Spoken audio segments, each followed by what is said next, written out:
सुनते हैं पुत्रदा एकादशी की कथा। महाराज युधिष्ठिर ने भगवान से पूछा, हे भगवान, आपने कामिका एकादशी का महत्व बड़ी कृपा करके बताया। अब कृपा करके ये बताइए कि श्रावण शुक्ल पक्ष की एकादशी का क्या नाम है, उसकी विधि क्या है और उसमें कौन से देवता की पूजन होती है। भगवान ने कहा, युधिष्ठिर, इस एकादशी का नाम पुत्रदा है। अब आप शांति पूर्वक इसकी कथा सुनिए। इसके सुनने मात्र से ही आपको वाजपेयी यज्ञ का फल मिलता है। द्वापर युग के आरंभ में महिष्मती नाम की एक नगरी थी, जिसमें महिजीत नाम का राजा राज्य करता था। लेकिन वो राजा पुत्रहीन था, इसलिए उसके आगे कोई भी सुख उसे सुख नहीं लगता था। उसका मानना था कि जिसकी संतान ना हो, उसके लिए ये लोक और परलोक दोनों ही दुखदायक होते हैं। पुत्र सुख की प्राप्ति के लिए राजा ने अनेक उपाय किए, किंतु राजा को पुत्र की प्राप्ति नहीं हुई। वृद्धावस्था आती देखकर राजा ने प्रजा के प्रतिनिधियों को बुलाया और कहा, हे प्रजाजनों, मेरे खजाने में अन्याय से कमाया हुआ धन नहीं है। ना तो मैंने कभी देवताओं और ब्राह्मणों का धन छीना है, किसी दूसरे की धरोहर भी मैंने नहीं ली। प्रजा को पुत्र के समान पालता रहा। मैं अपराधियों को पुत्र तथा बांधवों की तरह दंड देता रहा। कभी भी किसी से मैंने घृणा नहीं की, सबको समान माना है। सज्जनों की सदा पूजा करता हूँ और इस प्रकार धर्मयुक्त राज करते हुए भी मेरे पुत्र क्यों नहीं है, सो मैं अत्यंत दुख पा रहा हूँ। इसका क्या कारण है? राजा महिजीत की इस बात को विचारने के लिए मंत्री और प्रजा के प्रतिनिधि वन में गए। वहाँ बड़े बड़े ऋषि मुनियों के दर्शन किए। राजा की उत्तम कामना की पूर्ति के लिए किसी श्रेष्ठ तपस्वी मुनि को देखते हुए फिरते रहे।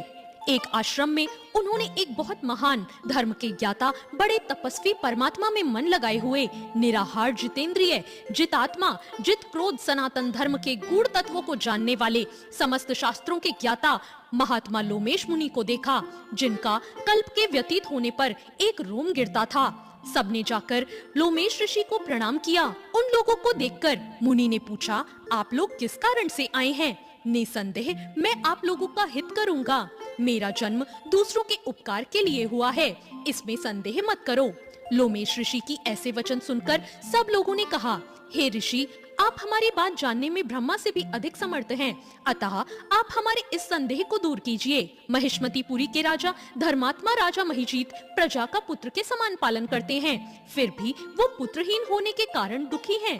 हम लोग उनकी प्रजा हैं, उनके दुख से हम भी दुखी हैं।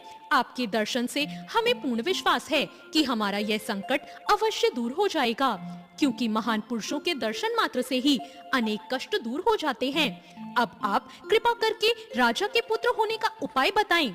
ये सुनकर ऋषि थोड़ी देर के लिए आंखें बंद करके बैठ गए और राजा के पूर्व जन्म का वृतांत जानकर कहने लगे, ये राजा पूर्व जन्म में एक निर्धन वैश्य था। निर्धन होने के कारण इसने कई बुरे कर्म किए। यह एक गांव से दूसरे गांव में व्यापार करने जाता था। एक समय जब ये जा रहा था तो ज्येष्ठ मास के शुक्ल पक्ष की द्वादशी के दिन मध्याह्न के समय, जब वो 2 दिन से भूखा प्यासा था, एक जलाशय पर पानी पीने गया। उसी स्थान पर एक ऐसी गाय जिसने अभी बच्चे को जन्म दिया था, जल पी रही थी। राजा ने उस प्यासी गाय को जल पीते हुए हटा दिया और स्वयं जल पीने लगा। इसलिए राजा को यह दुख सहना पड़ा। एकादशी के दिन भूखा रहने से वो राजा हुआ, लेकिन प्यासी गौ को जल पीते हुए हटाने के कारण पुत्र वियोग का दुख उसे सहना पड़ रहा है। ऐसा सुनकर सब लोग कहने लगे, हे ऋषि, शास्त्रों में पापों का प्रायश्चित भी लिखा होता है, अतः आप जिस प्रकार राजा का ये पाप नष्ट हो जाए, ऐसा कोई उपाय बताएं। लोमेश मुनि ने कहा, श्रावण शुक्ल पक्ष की एकादशी, जिसे पुत्रदा एकादशी भी कहते हैं, तुम सब लोग राजा सहित इसका व्रत करो और रात्रि को जागरण करो।